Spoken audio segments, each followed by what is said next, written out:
우리 고쳐주소서. 남 섬기며 사신 주님, 우리들도 본받고 이웃 사랑 나누면서 살아가게 하소서. 온 세상의 금은보화 모두 주의 것이니 책임 맡을 일꾼으로 충성하게 하소서.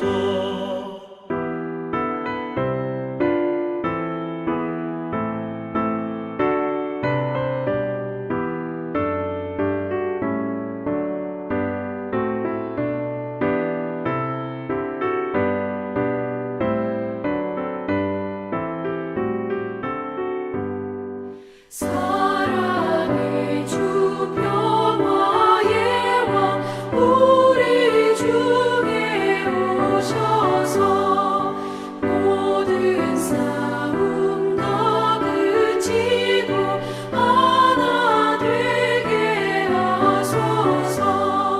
지난 날의 어두움과 환란 풍파 지나고 형제 사랑 밝은 장래 이루어지게 하소서. 행진하는 주의 무리 빈부 귀천 없으니 한 마음으로 봉사하고 같은 주님 모시네. 우리에게 하나 되라 분부하신 주시여. 주의 뜻이 이 땅 위에 이루어지게 하소서. 아멘.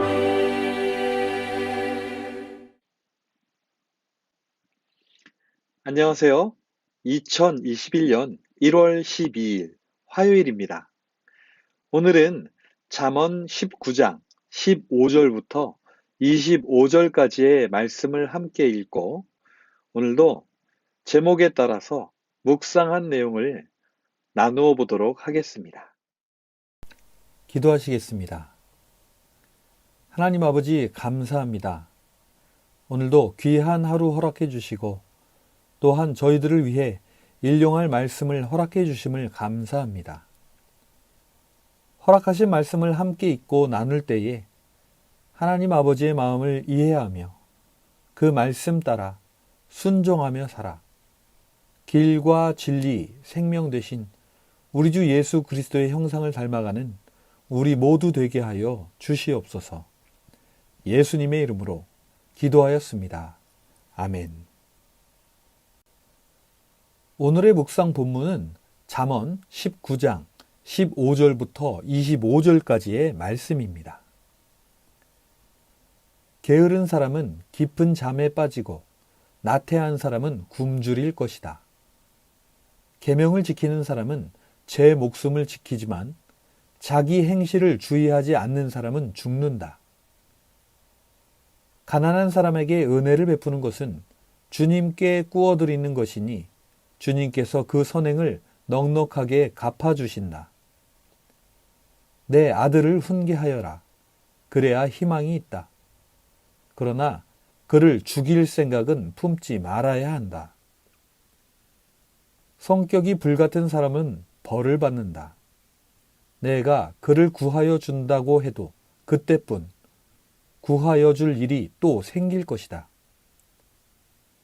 충고를 듣고 훈계를 받아들여라. 그리하면 마침내 지혜롭게 된다. 사람의 마음에 많은 계획이 있어도 성취되는 것은 오직 주님의 뜻뿐이다. 사람에게서 바랄 것은 성실이다. 거짓말쟁이가 되느니 차라리 가난뱅이가 되는 것이 낫다. 주님을 경외하며 살면 생명을 얻는다. 그는 만족스러운 생활을 하며 재앙을 만나지 않는다.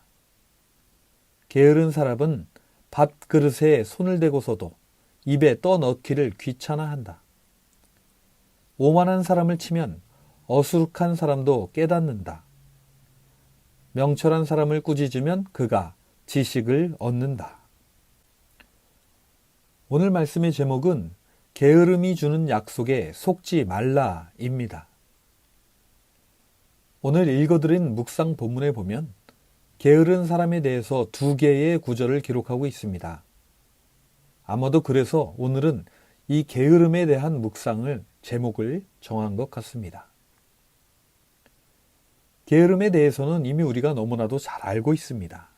하지만 저는 오늘 게으름에 대해 성경에서 말하고자 하는 것을 정리해 보고자 합니다. 대한성서공회 홈페이지에 들어가 게으른 사람이라고 쳐보았더니 새번역 성경 버전 전체에서 모두 18개의 구절이 검색되었습니다. 잠언에서 17개이고 히브리서에서 1개의 구절이 검색되었습니다. 각 구절들을 살펴보다 보니까 잠언에는 게으름과 관련된 구절들이 몇 개가 더 있어서 그것들을 더해보니 모두 22개의 구절이 있었습니다. 물론 게으름에 대해서 더 깊이 찾아보면 더 많고 세부적인 결과를 얻을 수 있겠지만 오늘은 주어진 시간상 잠언과 히브리서에서 검색된 구절들에 한해서 이야기를 정리해 볼까 합니다. 오늘 제가 검색한 구절들을 가만히 살펴보니 제목을 붙여서 카테고리를 나눌 수 있을 것 같습니다. 그래서 2가지로 정리를 해보았는데요. 첫 번째로는 게으른 사람이란 어떤 사람인가를 묘사하고 있는 구절들이고요. 2번째로는 게으른 사람은 과연 어떻게 되는가에 대해서 말하고 있는 구절들이었습니다. 잠언에서 말하는 게으른 사람이란 어떤 사람일까요? 모두 7가지로 정리를 해보았는데요. 첫 번째로는 잠을 좋아하는 사람입니다. 2번째로는 먹을 것이 앞에 있어도 먹는 것이 귀찮아 먹지 않는 사람입니다. 3번째로는 때에 맞춰 일을 하지 않는 사람입니다. 잠언 20장 4절에 보니까 게으른 사람은 제철에 밭을 갈지 않으니 추수 때에 거두려고 하여도 거둘 것이 없다라고 기록하고 있습니다. 4번째 보면 제 손으로 일하기 싫어하는 사람입니다. 그리고 5번째로 보니까 게으른 사람은 핑계대기를 바깥에 사자가 있다. 거리에 나가면 찢겨 죽는다. 한다. 즉 나가기 귀찮아서 핑계를 대는 사람입니다. 6번째로는 침대에 붙어 뒹구는 사람입니다. 그리고 7번째로는요. 게으른 사람은 재치 있게 대답하는 사람 7보다 자기가 더 지혜롭다고 생각한다. 즉 다른 재치 있는 사람보다 자기가 더 지혜롭다고 생각하는 이런 사람은 참 구제불능일 것 같습니다. 자, 그렇다면 이런 게으른 사람의 결과를 잠언은 어떻게 기록하고 있을까요? 첫 번째로는 가난하게 된다고 경고합니다. 그리고 2번째로는 남의 불임을 받게 된다고 말합니다. 그리고 3번째로는 굶주리게 된다. 그리고 4번째로는 잠언 20장 4절에 게으른 사람은 제철에 밭을 갈지 않으니 추수 때에 거두려고 하여도 거둘 것이 없다. 5번째, 스스로를 죽이게 되는 사람입니다. 잠언 21장 25절에 보니까 게으른 사람의 욕심이 스스로를 죽이기까지 하는 것은 어떠한 일도 제 손으로 하기를 싫어하기 때문이다. 이 말은 좀 이해하기가 난해합니다만 아무튼 게으른 사람이 욕심을 부려도 얻을 수가 없는 이유는 제 손으로 일을 하기 싫어하기 때문에 그리고 그로 인해서 결국엔 스스로 자멸할 수밖에 없다라고 정리해 볼 수 있을 것 같습니다. 오늘 또 한 가지 제가 잠언을 정리해 보면서 잠언에서 지혜자는 이 게으른 사람에 대해서 어떤 사연이 있었길래 이런 깨달음을 얻을 수 있었을까를 알게 되었는데요. 잠언 24장 30절부터 40절에 보면 이런 이야기를 기록하고 있습니다. 지혜자가 어느 날 길을 가다가 게으른 사람의 밭과 지각이 없는 사람의 포도원을 지나가 보았다고 합니다. 그랬더니 거기에는 가시덤불이 널려 있고 엉겅퀴가 지면을 덮었으며 돌담이 무너져 있었다고 합니다. 지혜자는 이것을 보면서 생각하고 교훈을 얻었다는 것입니다. 그러면서 했던 말이 그 유명한 조금만 더 자야지, 조금만 더 눈을 붙여야지, 조금만 더 팔을 베고 누워 있어야지 하면 가난이 강도처럼 들이닥치고 빈곤이 방패로 무장한 용사처럼 달려들 것이다 라는 말씀입니다. 오늘 우리가 살펴본 게으름한 사람에 대한 말씀을 한마디로 정리해 보면 무엇이라고 말할 수 있을까요? 그것은 곧 게으름의 끝은 죽음이다 라고 말할 수 있을 것 같습니다. 지구는 지금도 계속해서 자전을 하며 일할 수 있는 낮과 쉴 수 있는 밤을 만들어냅니다. 그리고 태양 주위를 돌며 1년을 만들어 사시사철을 이루며 빛의 양을 조절하고 결실을 맺을 수 있는 자연 환경을 지속시켜 줍니다. 태양 역시 끊임없이 내부적으로 엄청난 분열 과정을 일으키며 빛과 에너지를 만들어 전달하고 있으며 과학자들의 말을 들어보면 이 태양 역시 은하계의 거대한 부분을 돌며 쉬지 않고 움직이고 있다고 합니다. 이런 일을 보면 하나님께서 일하시는 방식을 조금이나마 알게 됩니다. 그것은 끊임없이 움직이는 것입니다. 하나님은 끊임없이 사람에게 환경을 제공해 주시고 사람이 어떻게 해야 생명을 얻고 그 생명을 유지할 수 있는지를 알려주시려 하시는 것처럼 보입니다. 그렇다고 해서 우리가 하나님처럼 끊임없이 일할 수만은 없습니다. 사람은 한계가 있기 때문입니다. 사람은 일했으면 쉬어야 하고 쉬었으면 또 일을 해야 합니다. 하나님처럼 끊임없이 일하려고 하다가는 주어진 생이 더욱 짧아지고 말 것입니다. 이건 역시 하나님이 원하시는 것은 아니라고 생각합니다. 한계를 알고 일할 때 일하고 쉴 때 쉬고 이렇게 반복을 해가면서 하나님의 뜻을 이해하며 그 뜻 안에서 하나님을 발견하며 살아가는 것이 바로 하나님께서 원하시는 것이 아닐까요? 게으름이 주는 약속은 게으름을 피워도 괜찮아 입니다. 하지만 우리가 묵상해 본 대로 게으름을 부리게 되면 그 당시에는 괜찮을지 모르겠지만 결국엔 죽게 됩니다. 생명을 잃어버리게 됩니다. 그러므로 우리는 게으름이 주는 약속에 속지 말아야 합니다. 모든 생명의 열매들은 나름대로 주기에 따라 거두는 시기가 다릅니다. 하지만 절대로 변하지 않는 진리, 씨를 뿌려야 거둔다는 것입니다. 게으른 사람은 자신이 뿌리지 않아도 뭔가 거둘 수 있다고 생각하는 사람입니다. 하나님은 생명의 하나님이시며 어떻게 해야 생명이 유지되는지를 알려주십니다.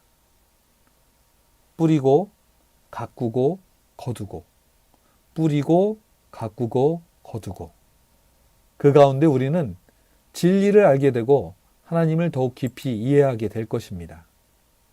그리고 생명의 소중함을 더욱 깊이 알게 될 것입니다. 마지막으로 게으른 사람의 검색 마지막에 히브리서의 게으른 사람에 대해 한 구절이 검색되었는데요. 이렇게 기록되어 있습니다. 히브리서 6장 12절에 보면 여러분은 게으른 사람이 되지 말고 믿음과 인내로 약속을 상속받은 사람들을 본받는 사람이 되어야 합니다. 라고 기록하고 있습니다.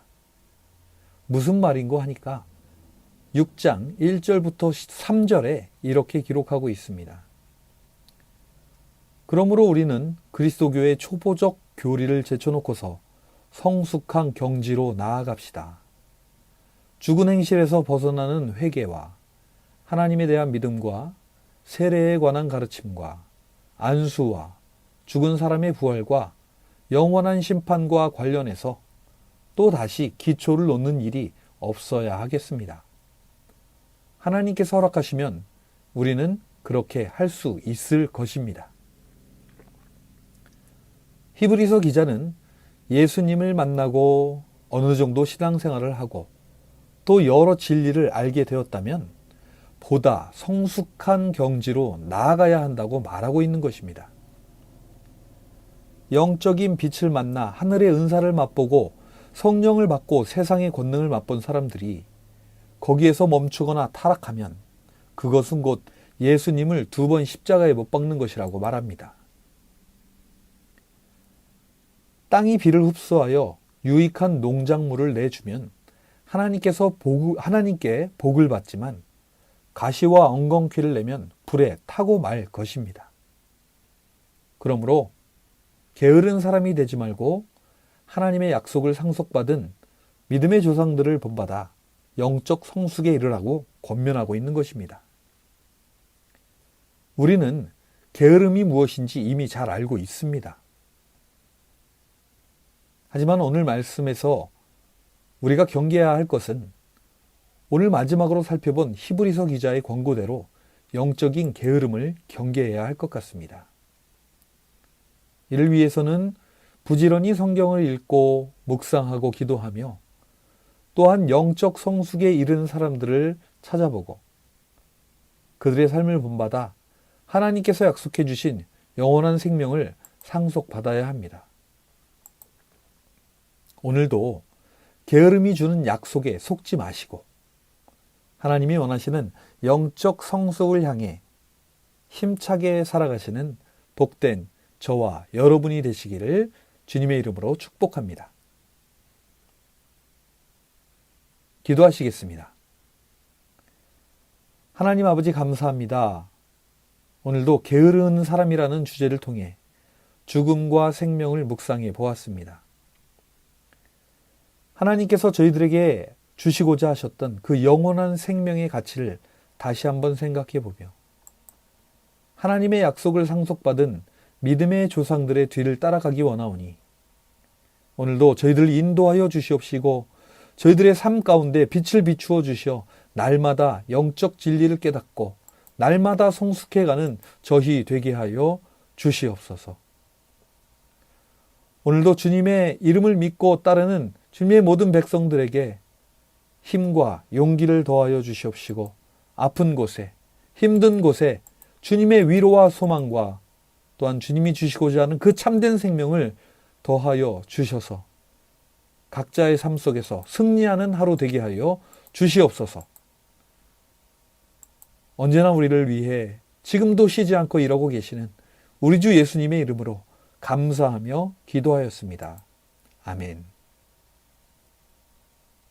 오늘도 주님의 평강이 함께 하시기를 바랍니다. 감사합니다.